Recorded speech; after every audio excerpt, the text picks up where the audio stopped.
रामराज के ऊपर मैं अपनी चर्चा शुरू करूं उसके पहले जो रामायण का सफर है, हमारे रामत्व का सफर है, उसको मैं कविता के माध्यम से संक्षिप्त में आपको बताना चाहता हूं। उसके बाद हम पूरे रामराज के ऊपर चर्चा करेंगे। अभी तक हमने कई बार सुना है, अपने बड़े बूढ़ों से भी सुना है कि राम राज्य में ऐसा होता था, वैसा होता था।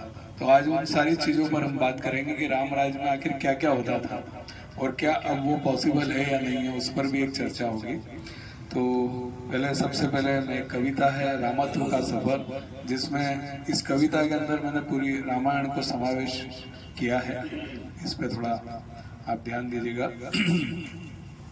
कि अयोध्या के आंगन में जो खुशियों का सवेरा था, दशरथ का दुलारा कौशल्या का बसेरा था, संस्कारों की भट्टी में तपकर जो कुंदन बना, वशिष्ठ की पाठशाला में जो मर्यादा का मन बना, गुरु के संग चले जब ताड़का का सहार किया, अहिल्या को मान देकर पत्थर का उद्धार किया, जनकपुर के रंग में शिव का धनुष तोड़ा था, सीता का हाथ थाम नया इतिहास जोड़ा था, पर संघर्ष अभी बाकी था। अचानक काल ने पलटा, वह सुख का सिंहासन छीना, राज तिलक की सुबह को वनवास का विष पीना, न आंधी न आंखों में आंसू थे, न होठों पर कोई शिकवा, पिता के वचनों को माना, ऐसा था वह भगवा। खड़ा उड़क सिंहासन पर भरत ने प्रेम निभाया, राम ने वन की धूल में अपना साम्राज्य बनाया, केवट को गले लगाया, शबरी के झूठे बेर खाए, दिखाया दुनिया को कि कैसे रिश्तों के धर्म निभाए। जब संकट की घड़ी आई, स्वर्ण मोरक का छल हुआ, सीता का हरण हुआ, अकेले थे राघव पर न विचलित हुआ उनका मन, जटायु ने प्राण दिए, हनुमान से मिलन हुआ, वानरों की सेना संग सागर पर सेतु का सृजन हुआ, लंका की उस आग में रावण का अभिमान जला, शक्ति पर सत्य भारी पड़ा, अधर्म का हर विधान जला, जीत कर भी जो झुके नहीं, विभीषण को राज दिया, त्याग की उस मूरत ने दुनिया को नया मिजाज दिया। सीख जो जीवन बदल दे कि राम केवल नाम नहीं, राम एक जीवन जीने की शैली है। मन को जो अयोध्या कर दे वह पावन सी हथेली है, दुख में जो न टूटे और सुख में जो न झेल डोले, वही है असली राम भक्त जो सत्य की भाषा बोले।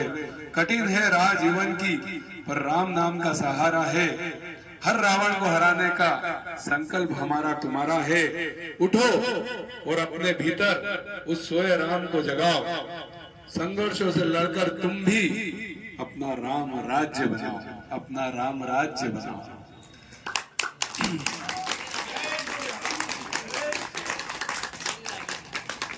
कि राम राज्य केवल ऐतिहासिक कालखंड नहीं है, बल्कि यह मानव सभ्यता के उच्चतम स्तर का प्रतीक है।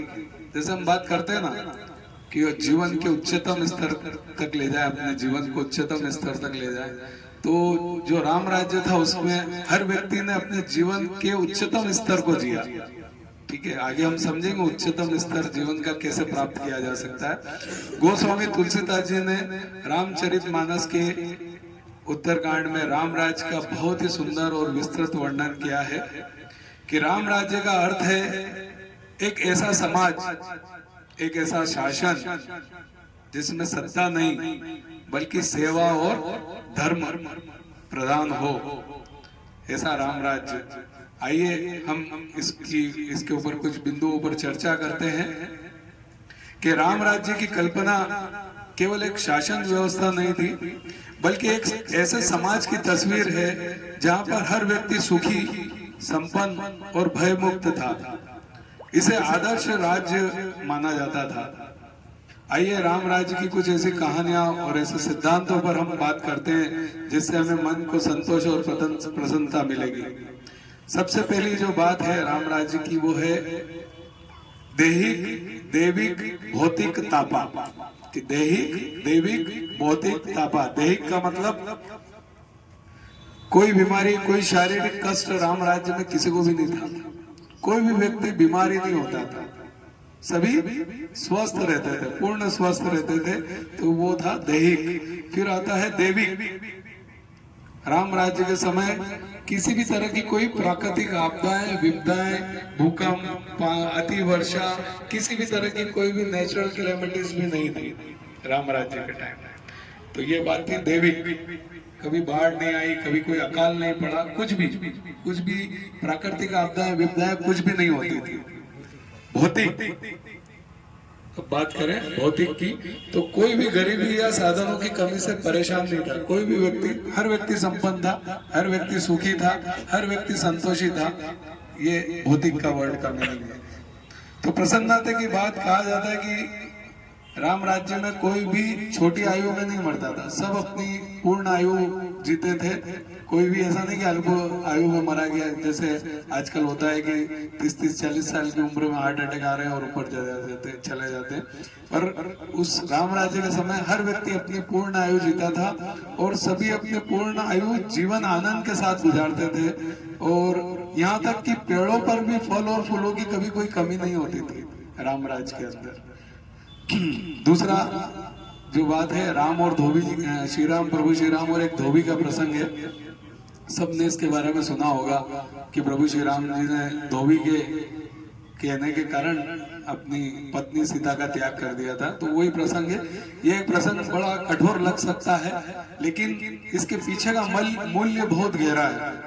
जब एक साधारण धोबी ने माता सीता की पवित्रता पर प्रश्न उठाया तो राम ने एक राजा के रूप में अपनी व्यक्तिगत खुशी सीता का त्याग कर दिया ताकि प्रजा के मन में न्याय के प्रति कोई संदेह न रहे। ठीक है, हम में से कई को लगता है कि अरे प्रभु श्री राम जी ने ऐसा कैसे किया। तो एक राजा वो ऐसे आदर्श स्थापित करना चाहते थे राजा के रूप में कि किसी को भी न्याय के ऊपर कोई संदेह न हो, इसलिए उन्होंने अपनी पत्नी का, इवन अपने भाई का, लक्ष्मण जी का भी त्याग किया।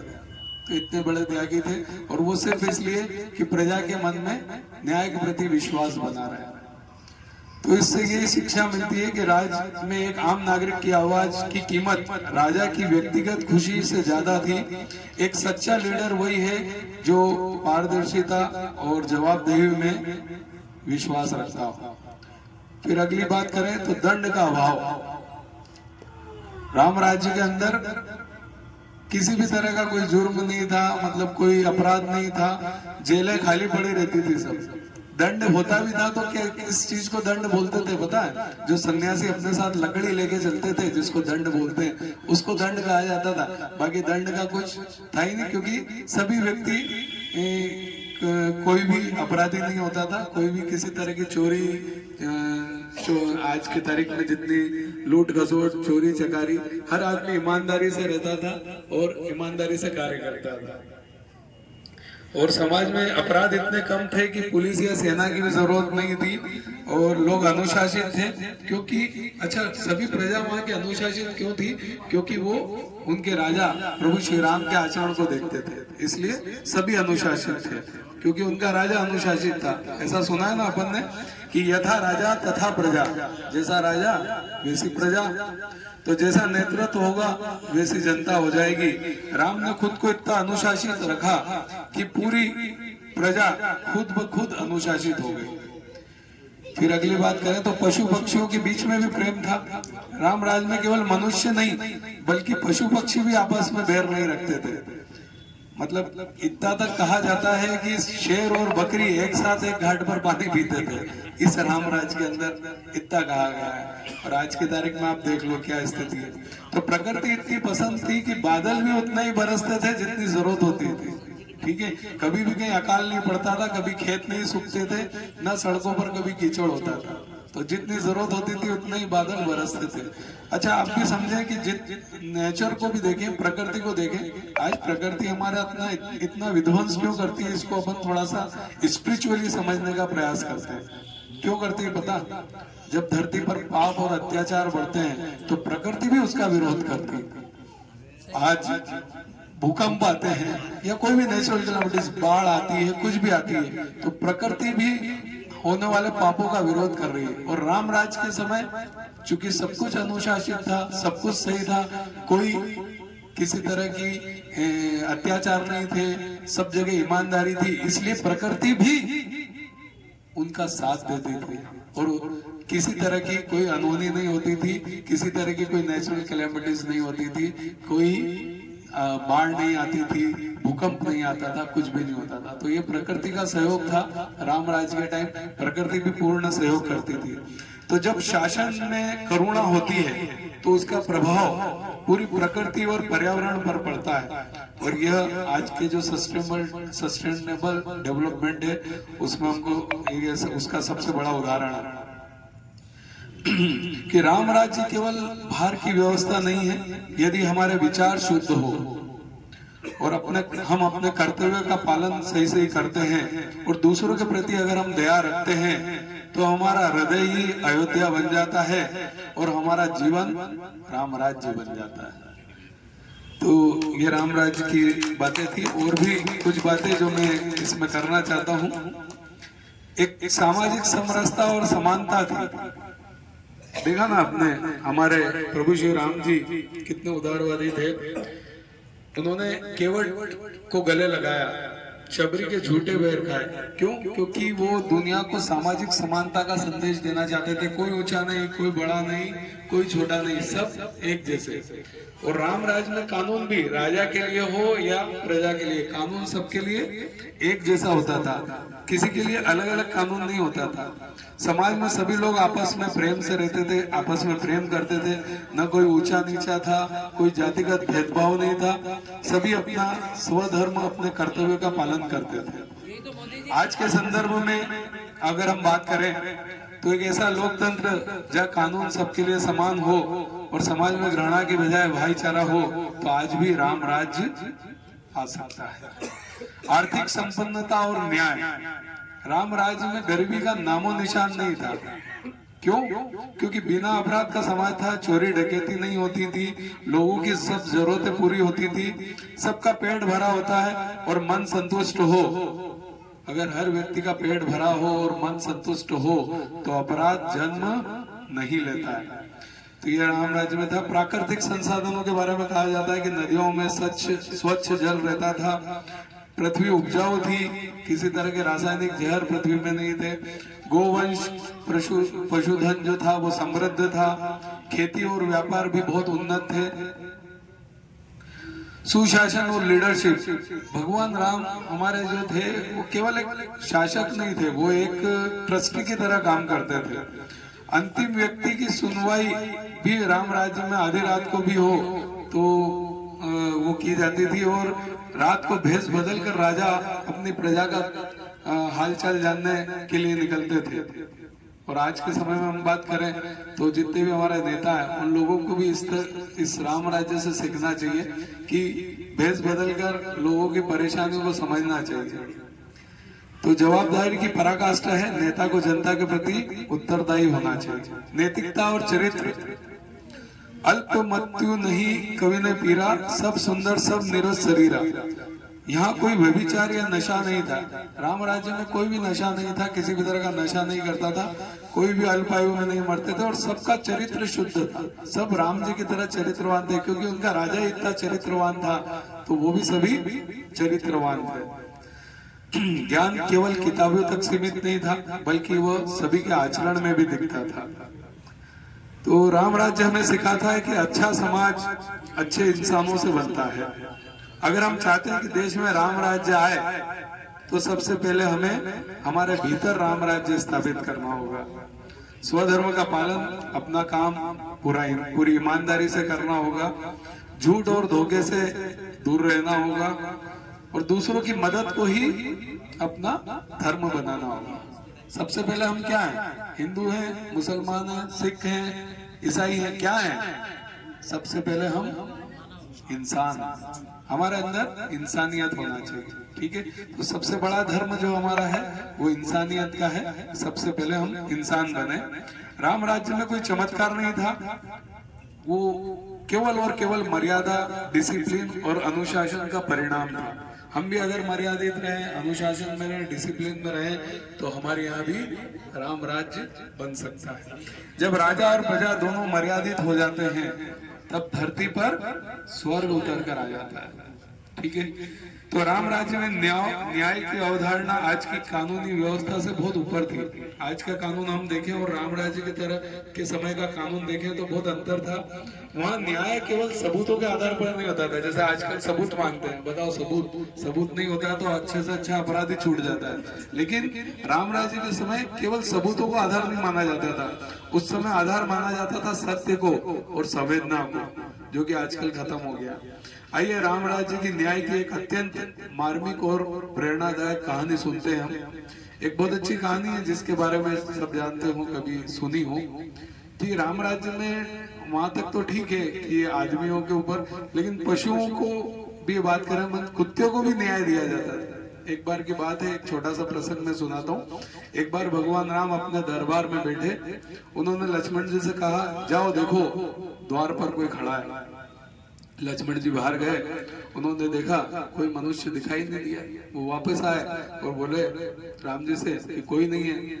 राम जी ने कहा, दोबारा जाकर देखो कोई है, कोई ना कोई जीव जरूर है, कोई ना कोई दुखी जरूर है। लक्ष्मण जी ने फिर बाहर जाकर देखा तो देखा एक कुत्ता बैठा बैठा कोने में रो रहा था। उसके सिर पर चोट का निशान था, खून बह रहा था। लक्ष्मण जी उसे सम्मान पूर्वक दरबार के अंदर लेके आए। दरबार का दृश्य, राम जी ने उस कुत्ते से पूछा, तुम्हें किसने मारा और तुम्हारा अपराध क्या था? कुत्ते ने कहा, प्रभु मैं रास्ते में किनारे चुपचाप बैठा था, एक ब्राह्मण वहां से गुजरे और उन्होंने बिना किसी कारण के मुझे अपनी लाठी से जोर से मार दिया। राम जी ने उस ब्राह्मण को तुरंत दरबार में बुलाया। वो ब्राह्मण ने अपनी गलती स्वीकार करते हुए कहा, प्रभु मुझे भूख लगी थी, मैं जल्दी में था, ये रास्ते में बैठा था, मुझे क्रोध आ गया और मैंने उसे मार दिया। अब देखिए न्याय का अनूठा तरीका। राम जी ने अपने मंत्रियों से पूछा कि इसके अपराध का क्या दंड दिया जाए। मंत्रियों ने शास्त्र देखे, पर किसी जानवर को मारने के लिए कोई विशेष दंड का उल्लेख नहीं मिल रहा था। तब राम जी ने कुत्ते से ही पूछा कि बताओ इसको क्या सजा दी जाए। कुत्ते ने कहा, प्रभु इसे किसी मंदिर या मठ का प्रमुख, कुलपति या प्रमुख बना दिया जाए। अरे सब हैरान हो गए।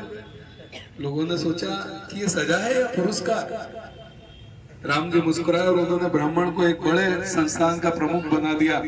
जब ब्राह्मण वहां से चले गए तो मंत्रियों ने पूछा, प्रभु ये कैसा न्याय है, आपने उन्हें सजा देने के बजाय इतना बड़ा पद दे दिया। कुत्ते का जवाब, कुत्ते ने उत्तर दिया, प्रभु मैं पिछले जन्म में एक बहुत बड़े मठ का कुलपति था, मुझ में बहुत अहंकार आ गया था, मैंने अपनी शक्तियों का दुरुपयोग किया और अपनी जिम्मेदारियां सही से नहीं निभाई। उसी का परिणाम है कि आज मैं कुत्ता बनकर दर दर भटक रहा हूँ। मैंने इन्हें कुलपति की सजा इसलिए दिलवाई क्योंकि अब इन्हें पद और शक्ति मिलेगी तो इनके अंदर भी अहंकार आएगा, ये भी अपने पद का दुरुपयोग करेंगे और अगले जन्म में मेरी तरह कुत्ते बनेंगे। तो इस कहानी राम राज्य की से हम क्या सीख सकते हैं कि पद नहीं, जिम्मेदारी। राम राज्य में किसी पद का मिलना कोई सुख का प्रतीक नहीं था। जैसे आज होता ना, कोई किसी पद पे बैठ जाता है, कोई मंत्री बन जाता है, कुछ बन जाता है तो बड़ा वो हो जाता है। लेकिन राम राज्य में किसी पद का मिलना सुख नहीं बल्कि एक कठिन परीक्षा माना जाता था। पद का दुरुपयोग करना सबसे बड़ा पाप माना जाता था। राम राज्य में केवल इंसानों के मानव अधिकार नहीं थे बल्कि पशु पक्षियों के प्रति भी राजा उतना ही जवाबदेह होता था। न्याय केवल वर्तमान जीवन तक सीमित नहीं था बल्कि आध्यात्मिक दृष्टिकोण से देखा जाता था कि व्यक्ति का भविष्य कैसे सुधरे। राम राज्य में न्याय के और कुछ अन्य पहलू पर हम बात करें। राजा का जीवन एक खुली किताब था, कोई भी व्यक्ति राजा से प्रश्न पूछ सकता था। आज के समय हम पूछ सकते हैं क्या? बड़ा मुश्किल है। स्वयं पर कठोर था। राम ने न्याय की मर्यादा रखने के लिए अपने प्राणों से प्रिय भाई लक्ष्मण और पत्नी सीता का त्याग करने में संकोच नहीं किया, जो कि दिखाता है कि न्याय की कुर्सी पर बैठने वाला व्यक्ति भावनाओं से ऊपर उठकर कर्तव्यों को देखता है। आज के लिए मोटिवेशन जो है हमारा कि राम राज्य हमें सिखाता है कि न्याय वह है जो कमजोर को डराया ना जाए और ताकत को मनमानी न करने दी जाए। यदि आप किसी छोटे से छोटे पद पर भी हैं तो अपने उसे अधिकार नहीं, उसे सेवा समझे। तुलसीदास जी लिखते हैं कि नहीं दरिद्र को दुखी न दीना। राम राज्य में कोई दरिद्र नहीं था, कोई दुखी नहीं था, है ना। आखिर राम राज्य में ये सब मनी मैनेजमेंट कैसे किया जाता था? उस समय अर्थशास्त्र क्या रहा था, उनका आर्थिक सिद्धांत क्या था? तो एक छोटी सी बात कि राम राज्य में धन गिने चुने लोगों की तिजोरी में बंद नहीं था। शासन की नीतियां ही कुछ ऐसी थी कि व्यापार और कृषि से होने वाला लाभ समाज के अंतिम व्यक्ति तक पहुंच जाता था। जब समाज के हर वर्ग के पास परचेसिंग पावर होती थी तो देश की अर्थव्यवस्था मजबूत होती है। उस समय जो टैक्सेशन था, जैसे आज के समय कितने टैक्स है हम सब जानते हैं, लेकिन उस समय जो टैक्स था वो सूर्य के हिसाब से चलता था। पता है कैसे? सूर्य मॉडल। प्राचीन ग्रंथों में राम राज्य में टैक्स सिस्टम की तुलना सूर्य से की गई थी। कैसे? जैसे सूर्य पृथ्वी से जल लेता है वाष्पीकरण के द्वारा, लेकिन इतनी सूक्ष्म होता है कि पता ही नहीं लगता है कि वो कब जल वाष्पीकरण के द्वारा ऊपर ले लेता। उसी तरह और बादल बनकर बाद में वर्षा के रूप में हमको कई गुना वापस लौटा देता है। तो सरकार का टैक्स उतना ही लेना चाहिए कि जनता पर बोझ न पड़े, और टैक्स का उपयोग लोक कल्याण में इस तरह होना चाहिए कि जनता को भी उसका कई गुना लाभ मिल सके। राम राज्य में अर्थव्यवस्था का मुख्य आधार जो था वो एग्रीकल्चर था, कृषि था, पशुपालन था। जमीनें उपजाऊ थी क्योंकि प्राकृतिक खेती होती थी। गायों की सेवा की जाती थी जिसमें दूध, घी और खाद कभी कमी नहीं होती थी। और बुनियादी रिसोर्सेज को मजबूत करना ही आर्थिक स्थिरता का उस समय वो था। राम राज्य में कोई भी व्यापारी मिलावट नहीं करता था और कोई भी नाप तोल में बेईमानी नहीं करता था। एक बार एक व्यापारी ने राम जी से पूछा कि व्यापार का सबसे बड़ा लाभ क्या है? तो राम जी ने उत्तर दिया, संतोष और साख। अगर आपकी मार्केट में साख है तो धन आपके पीछे पीछे आएगा। लंबे समय तक बिजनेस करने के लिए भरोसा सबसे बड़ी करेंसी है। ऐसी सब चीजें राम राज्य में थी। तो परोपकार, धन का उपयोग केवल खुद के नहीं बल्कि दूसरों की भलाई के लिए किया जाता था। और जो सब आखिरी बात जो राम राज्य हमें सिखाता है कि धन कमाना गलत नहीं है, सबको कमाना चाहिए, अच्छी बात है, लेकिन गलत तरीके से धन कमाना विनाशकारी है। यदि आप ईमानदारी से मेहनत करते हैं, अपने लाभ का कुछ हिस्सा समाज को देते हैं, तो आपके जीवन में कभी भी दरिद्रता नहीं आएगी। बस यही इस रामराज का सार है। तो आप चाहते हैं कि हमारा देश, हमारा भारत वापिस राम राज्य बने, तो उसकी शुरुआत सबसे पहले हमें अपने से करनी होगी।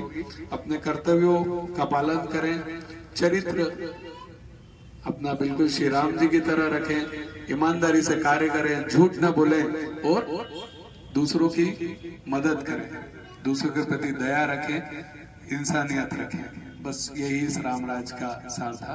धन्यवाद। बोलिए प्रभु श्री राम जी की। चलिए। माता तू ही